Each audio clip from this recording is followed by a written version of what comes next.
Hello viewers, welcome back to ட்ரெண்டா கிருஷ்ணா. இப்போ தமிழ் சினிமாவில் அரசியலையும் ஒரே ட்ரெண்டாக பேசப்படுற விஷயம் என்னன்னா, நடிகை ஓவியா விஜய் பற்றிய பேசிய அந்த ரவுட் மாஃபியா கமெண்ட் தான். இந்த வார்த்தை தற்போது இணையத்தில் பார்த்தீங்கன்னா பெரிய ஒரு வைரலாக இருக்கு. டிவி ரசிகர்கள் ஒரு பக்கம் கொந்தளிச்சுட்டு இருக்காங்க, இன்னொரு பக்கம் ஓவியா இப்படி சொன்னது பின்னாடி என்ன காரணம் இருக்குன்னு பல பேர் பேச ஆரம்பிச்சிட்டாங்க. சரி, என்ன நடந்துச்சு? ஓவியா உண்மையிலே விஜய் பற்றி நேரடியாக தாக்கினாங்களா அல்லது வேற மாதிரி புரிஞ்சுக்கிட்டாங்களா விஷயமா? அதை பற்றி தான் இந்த வீடியோ பார்க்க வருவாங்க. ஃப்ரெண்ட்ஸ், வீடியோக்குள்ள போகலாம். பல வருடங்கள் ஹிட் படங்கள் கொடுத்தாரு, பெரிய மாஸ் ஓப்பனிங், இப்படி பெரிய ஃபேன் பேஸை உருவாக்கி வச்சிருக்காரு விஜய். அதுக்கப்புறம் தான் அரசியல் என்ட்ரி கொடுத்தாரு. டிவி கட்சி ஆரம்பிச்சதும் அவர் ரசிகர்கள் வேற லெவலுக்கு கொண்டாட ஆரம்பிச்சிட்டாங்க. தமிழக அரசியலில் மாற்றம் வரப்புன்னு பல பேர் பேச ஆரம்பிச்சிட்டாங்க. அதே நேரத்தில் விஜய் விமர்சிக்கிறவங்களும் அதிகமாக இருக்க ஆரம்பிச்சிட்டாங்க. சினிமா டயலாக் பாலிட்டிக்கல்ஸில் வேலை செய்யுமான ரசிகர்கள் கூட்டம் போதுமா அப்படின்னு கேள்வி கேட்டாங்க. அதே நேரத்தில் ஓவியன் இந்த பேச்சு வைரலாக இருக்குதுங்க. சமூக வலைதளங்கள் பரவலாக என்ன சொல்கிறாங்கன்னா, விஜய் அரசியல் பயணத்தை விமர்சிக்க மாதிரி ஓவிய பேச சொல்லப்பட்டுச்சுங்க.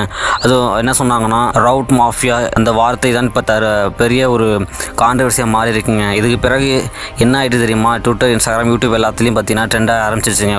ஒரு பக்கம் பார்த்தீங்கன்னா ஓவியக்கு சப்போர்ட் பண்ணுறாங்க, மறுபக்கம் பார்த்தீங்கன்னா விஜய் டார்கெட் பண்ணியிருக்காங்கன்னு சொல்லி கடும் கோபத்தில் இருக்காங்க விஜய் ரசிகர்கள். சில ரசிகர்கள் மீம்ஸ் போட்டாங்க, சில பேர் சப்போர்ட் பண்ணுறாங்க, சில பேர் ஓவிய கடுமையாக ட்ரோல் பண்ண ஆரம்பிச்சிட்டாங்க.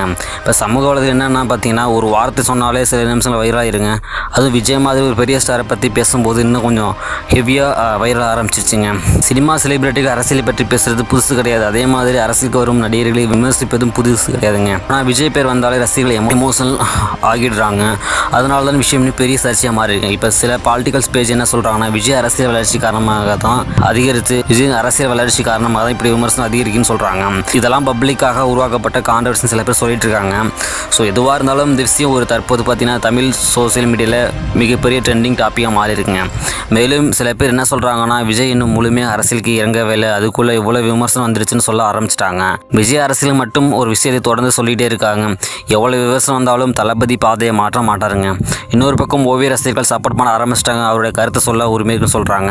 இதனால தான் தற்போது சோசியல் மீடியா பார்த்தீங்கன்னா ஓவிய விஜய் ஃபேன்ஸ் கொஞ்சம் சூழ்நிலை உருவாகிருங்க. இந்த விஷயத்தை பற்றி நீங்கள் நினைக்கிறீங்க? ஓவிய பேசி சரியா? விஜய் தேவையில்லாமல் டார்கெட் பண்ணுறாங்களா? உங்கள் கருத்துக்களை கீழே கமெண்ட் சொல்லுங்கள். இந்த மாதிரி வைரல் சினிமா பாலிடிக்ஸ் அப்டேட்டுக்கு நம்ம சேனலை சப்ஸ்கிரைப் பண்ணிக்கோங்க. வீடியோ பிடிச்சா லைக் பண்ணுங்கள், ஷேர் பண்ணுங்கள். So thank you for friends.